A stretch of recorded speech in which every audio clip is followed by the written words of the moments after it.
l'invité de la matinale. KTO Radio. Jésus est le chemin, la vérité et la vie. C'est le thème du congrès Mission 2025 qui débute aujourd'hui jusqu'à dimanche à Paris. KTO est partenaire de cette édition particulière qui fête les 10 ans d'une initiative qui entend stimuler l'élan missionnaire en France.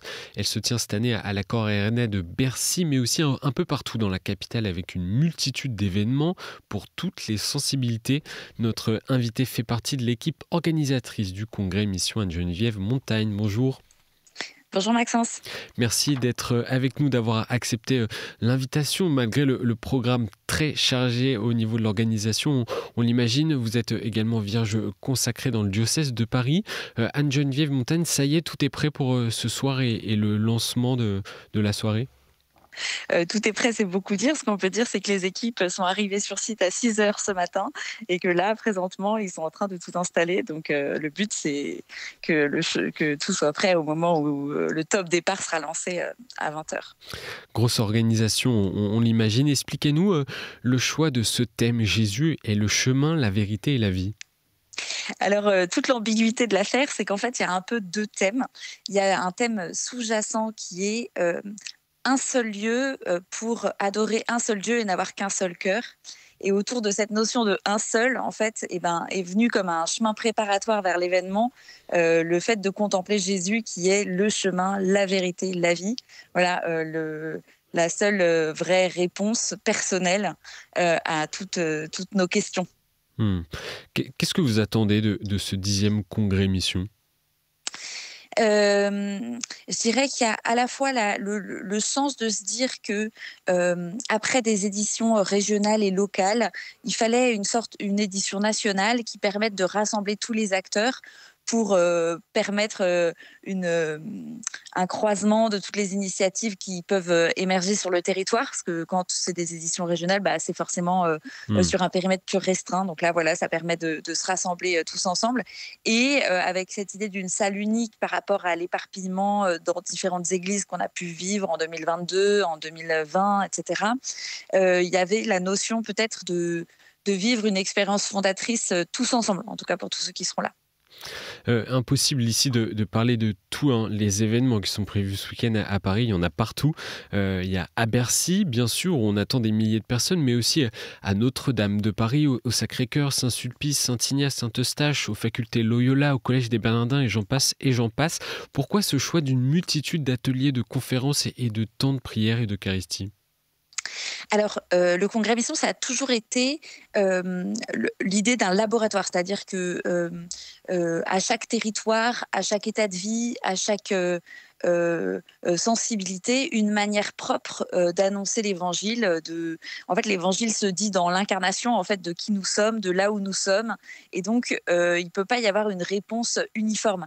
Donc, on a voulu concilier à la fois le fait d'être à un moment tous ensemble pour vivre une expérience qui nous transforme ensemble, et en même temps manifester aussi l'extrême diversité de nos situations et de nos réalités missionnaires. Et donc, ça passe par une multiplicité de choses qui, à la fois, peuvent répondre à des goûts de personnes, en fait, qui peuvent choisir d'aller là où, entre guillemets, ça correspond à leur sensibilité, mais aussi des personnes qui peuvent, au contraire, décider de se laisser déplacer en allant peut-être découvrir quelque chose de nouveau qu'ils ne connaissent pas ou qui n'est pas leur habitude. Si on regarde quelques instants dans le rétro, Anne-Geneviève Montagne, comment est né le congrès Mission il y a 10 ans et avec quel objectif ? Alors, il y a 10 ans, le congrès Mission est né dans Annuncio. Il est né du constat que l'Esprit Saint suscitait un désir d'évangélisation chez beaucoup de gens, dans beaucoup de paroisses, parce qu'on accompagnait des paroisses pour la mise en place de missions, et en fait, qui manquait d'un lieu où tous ceux qui avaient le désir d'annoncer de l'évangile, de le vivre aussi, d'abord avant de l'annoncer, puissent se retrouver pour échanger leurs bonnes pratiques, s'encourager les uns les autres, etc. Parce que c'est un chemin sur lequel on peut vite se sentir un peu seul. C'est parfois aride, la mission. Qui n'a pas organisé une veillée, un événement, etc., pour se rendre compte que la réponse n'est pas forcément au rendez-vous, que voilà, que c'est pas si simple. Et du coup, il y avait un peu l'idée de se dire, pour se donner du courage, pour maintenir l'enthousiasme et le zèle, on a besoin de lieux aussi où ceux qui sont sur le terrain sont nourris et se retrouvent entre eux pour aussi tisser un réseau d'amis missionnaires, on pourrait dire. Et en disant, qu'est-ce qui a changé et quelle nouvelle expérience acquise? Alors, je dirais qu'au tout début, c'était un peu ceux qui avaient d'une part la même des manières très proches, on va dire, d'être missionnaires ou qui correspondaient à une sensibilité particulière de l'Église. Donc, c'était Annunzio, Anne Carême, Alpha, la communauté de l'Emmanuel. Voilà, il y avait quelques partenaires qui s'étaient réunis. Et puis petit à petit, le nombre de partenaires ayant augmenté, ça a fait une beaucoup plus grande diversité dans les manières de faire la mission qui sont présentées, que ce soit dans le village des stands ou dans les ateliers sur d'autres éditions ou cette année sur la pépinière, par exemple. Donc il y a déjà ça, une surface, entre guillemets, d'initiatives à découvrir qui s'est largement accrue. Ensuite, avec les éditions régionales et locales, et particulièrement avec l'édition locale, le format et d'une certaine manière l'objectif du congrès émission a évolué puisque c'est devenu un peu plus un outil pastoral et un peu moins le salon où on vient prendre des bonnes idées. Voilà, donc c'est devenu de plus en plus impliquant. Voilà, et donc je pense que ça a transformé un peu les choses. Et puis après, en 10 ans, évidemment, le paysage ecclésial a beaucoup changé, le paysage mondial a beaucoup changé, il y a beaucoup de choses qui ont changé. Et donc, forcément, il faut s'adapter aux réalités différentes qui traversent l'Église aujourd'hui. Et comment renouveler la mission? Comment surprendre nos contemporains et surtout les rejoindre? En fait, j'allais dire, ça peut paraître un peu tarte à la crème, mais la question, c'est vraiment d'aimer les personnes, en fait. Je crois que les rejoindre, c'est surtout d'abord une histoire de relation et de simplicité à sortir un peu de soi, à sortir de sa manière de voir les choses pour aller à la rencontre et être prêt à accompagner la personne. Je pense que ce qu'on découvre aujourd'hui, notamment avec l'afflux des catéchumènes, même si c'est pas la seule leçon qu'on peut en tirer, c'est qu'en fait, la mission, c'est pas juste une activité. En fait, c'est un don de soi à des personnes qui arrivent pour les accompagner sur de la durée, en fait, sur un temps long. Parce qu'en fait, la question, c'est pas juste d'annoncer, mais c'est bien d'accompagner une personne pour qu'elle puisse devenir un disciple. Et un disciple, ça se fait pas d'un claquement de doigts. Enfin, je pense que chacun en fait l'expérience que pour sa propre vie, que c'est long. D'un point de vue plus unité dans la diversité, Anne-Geneviève Montagne, la journée du samedi est en grande partie consacrée aux jeunes, avec l'après-midi un itinéraire spirituel dans Paris pour les jeunes et une soirée qui leur est dédiée le soir à Bercy, qui sera d'ailleurs diffusée sur KTO TV. Pourquoi mobiliser les jeunes avec une proposition spécifique construite autour du combat? Alors, donc, la première intuition, c'est de dire qu'en fait, la communion, elle ne gomme pas ou elle n'efface pas les différences. Elle ne cherche pas à ce que tout le monde soit pareil, mais elle cherche à manifester que dans le Christ, nous trouvons notre unité malgré nos différences. Donc c'est vrai qu'il y a eu le choix de faire ces 4 marches qui assument des identités. Alors identité, c'est un mot qui est beaucoup utilisé aujourd'hui, pas forcément connoté de très positivement, mais disons qui assume des manières de vivre la foi ou de l'avoir reçue aussi parfois très différentes, mais qui convergent en fait d'abord vers Notre-Dame puis vers l'Accor Arena pour manifester qu'en fait, c'est le Christ qui fait notre unité et qu'en même temps, dans cette unité, chacun reste qui il est.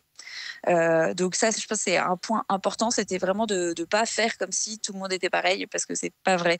Et les jeunes, c'est vrai que le congrès Mission, jusqu'ici, il était plutôt adressé, enfin en tout cas il était adressé à tous, mais la réalité c'est que c'était un public plutôt de gens qu'on va dire actifs dans l'église, donc autour à partir de 30 ans jusqu'à 77 ans comme on disait sur les BD, mais aujourd'hui on peut monter beaucoup plus haut que ça. Donc là on a voulu faire une proposition spécifiquement à cette génération, une sorte de de pile de pont entre le jubilé de cet été et les rencontres de Thésée qui auront lieu fin décembre, pour permettre à tous ces jeunes, et notamment je pense qu'il y aura beaucoup certainement de néophytes ou peut-être de catéchumènes, d'être dans cette expérience que eux-mêmes ont quelque chose à dire, en fait. Que c'est pas parce que ils n'ont pas le sentiment que leur catéchèse elle est terminée ou d'être très solide qu'en fait ils n'ont pas déjà un témoignage à donner. Et pourquoi le combat? Alors c'est vrai que ça peut paraître étonnant. C'est parce que je pense que tout le monde a conscience que nous vivons dans des temps assez durs. D'une part parce qu'il y a de la guerre, du combat, du conflit, de la polarisation, etc. Et l'idée, c'est peut-être de montrer aux jeunes chrétiens que le combat le plus important ne se situe pas forcément à ce niveau-là, mais bien plutôt dans la persévérance de la foi, dans la vie de chacun. Et donc, c'est vrai qu'autour de cette notion de combat, en fait, on l'a vu notamment comme une question d'être persévérant dans la foi malgré les épreuves. Il va y avoir beaucoup de témoignages, même la table ronde avec les athlètes. Il y aura 2 athlètes paralympiques qui vont témoigner. Mais même, en fait, l'ensemble, c'est de dire, en fait, parfois c'est dur. Voilà, c'est de pas forcément brosser le portrait d'une foi cucu les petits oiseaux où tout est béni, mais aussi de dire, en fait, voilà, dans le mystère de ce monde qui n'est pas toujours doux et bienveillant, comment est-ce qu'on peut continuer à croire? Anne-Geneviève Montagne, un mot sur l'association identitaire Academia Christiana, un temps menacée de dissolution par l'ancien ministre de la Justice, Gérald Darmanin, ministre de l'Intérieur, qui devait être présente parmi les nombreux stands au village du Congrès Mission. C'est un lieu de rencontre à Bercy samedi. Alors pourquoi avez-vous finalement choisi de ne pas les accueillir ? Alors, donc c'est vrai que nous, le processus de réservation, en fait, il était ouvert à toutes les associations, etc. Puis on connaissait pas forcément bien Academia Christiana, donc on a été alertés, donc pas seulement par Libération, mais aussi par certains des intervenants et d'autres personnes sur certains propos qui avaient pu être tenus, enfin sur certaines accusations graves qui étaient portées à l'encontre de certains membres de l'association. On a pris le temps d'échanger avec un des responsables de l'association pour discuter avec lui. Donc lui s'est défendu des accusations qui étaient portées et a dit qu'elles étaient mensongères. Donc nous, je dirais, c'est pas notre rôle de juger de ça. Et puis dans le temps imparti et avec toutes les choses à faire, c'est assez difficile d'aller au fond du dossier. Néanmoins, les éléments qu'on a pu avoir et compte tenu de la gravité des accusations portées nous ont amenés à prendre cette décision de gouvernement pour notre événement qui était de nous dire pour nous il nous semble plus juste et plus sage de demander à Academia Christiana de ne pas tenir de stand au Congrès Mission. Mais à regret, oui. Je veux dire à regret de devoir constater qu'il y a des choses qui empêchent qu'on discute, en tout cas dans ce contexte-là, avec ce délai-là. Voilà, peut-être que... Et un dernier mot très rapide, Anne-Geneviève Montagne, pour celles et ceux qui voudraient peut-être vous rejoindre ce soir, ce week-end. C'est encore possible de s'inscrire ? C'est tout à fait possible de s'inscrire. Vous êtes tous les bienvenus. Vraiment, tous ces derniers jours, les évangiles, c'était le banquet des noces. Tout le monde est invité, voilà. Et que tous les indécis, surtout, n'hésitent pas à venir parce que le programme est foisonnant. Riche et surtout très profond. On a des intervenants d'une qualité exceptionnelle. Ne passez pas à côté. Merci beaucoup à Anne-Geneviève Montagne et bon week-end à vous. Merci, bon week-end à vous. Au revoir.